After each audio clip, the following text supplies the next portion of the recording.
নহয় চব প্ৰশ্ন কাকত সেবাই পৰীক্ষা পাতে প্লাছ কালি যেহেতু পৰীক্ষা অনুষ্ঠিত হোৱাই নাই শিক্ষক আৰু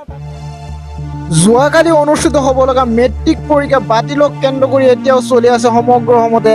প্ৰতিক্ৰিয়া ছাত্ৰ ছাত্ৰীসকলৰ লগতে অভিভাৱকসকলেও প্ৰশ্ন উত্থাপিত কৰিবলৈ ধৰিছে ৰাজ্যৰ শিক্ষা বিভাগৰ ওপৰত যোৱাকালি বিজ্ঞান পৰীক্ষা যি বিজ্ঞান পৰীক্ষা আছিল আৰু সেই বিজ্ঞান পৰীক্ষাৰ প্ৰশ্নপত্ৰ মাজনিশা ছ'চিয়েল মিডিয়াত ভাইৰেল হোৱাৰ কাৰণে যোৱাকালি অনুষ্ঠিত কৰিব পৰা নাছিল বিজ্ঞান পৰীক্ষা আৰু এই সম্বন্ধে কেনেকৈ হ'ল ভাইৰেল এই সম্বন্ধে শিক্ষামন্ত্ৰী ডাঙৰীয়াই কি ক'লে সেই ভিডিঅ' ক্লিপটো আমাৰ হাতত আছে আৰু সেই ভিডিঅ' ক্লিপটো আমাৰ হাতত আছে আমি সবিহে জনাব বিচাৰিম সেইকাৰণে ভিডিঅ'টো শেষলৈকে চাই থাকিব আৰু এতিয়ালৈকে যিসকলে আমাৰ চেনেলটো ছাবস্ক্ৰাইব কৰা নাই প্লিজ চেনেলটো ছাবস্ক্ৰাইব কৰি ভিডিঅ'টোত এটা লাইক কৰি দিব কথা গতিকে তাৰ আগত যেহেতু ঘটনা ঘটিছে আৰু সেবাই এইটো উচিত বিবেচনা কৰিছে যে আমি আৰক্ষীক গোচৰ দিব লাগে আৰু গোচৰ দিয়াটো এই কাৰণেই প্ৰয়োজন যে প্ৰত্যেকখন আৰক্ষী থানাত পেকেটসমূহ আছে আজি এতিয়া আৰক্ষীয়ে চেক কৰিব ব্যৱস্থা গ্ৰহণ কৰিব যে ক'ৰ পৰা ঘটনাটো ঘটিল এতেকে তদন্তৰ খাতিৰত মই কিছু কথা এতিয়া কোৱা উচিত নহয় কিন্তু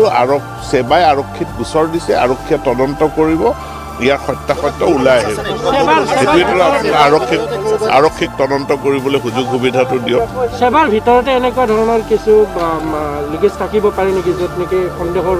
তদন্তই কৰিব সেবাৰ দেখিবলৈ দুটা বা তিনিটাকৈ সেট প্ৰশ্নকাকত ৰেডি কৰা থাকে আৰু আমিও বা সেবাইও এইটো বাধ্য হৈছে পৰীক্ষা বাতিল কৰিবলৈ মাজনিশা সিদ্ধান্ত ল'ব লগা হৈছে কিবা ঘটিছে ইতিমধ্যে CIDত কেছ দিয়া হৈছে পুলিচত গোচৰ ৰুজু কৰা হৈছে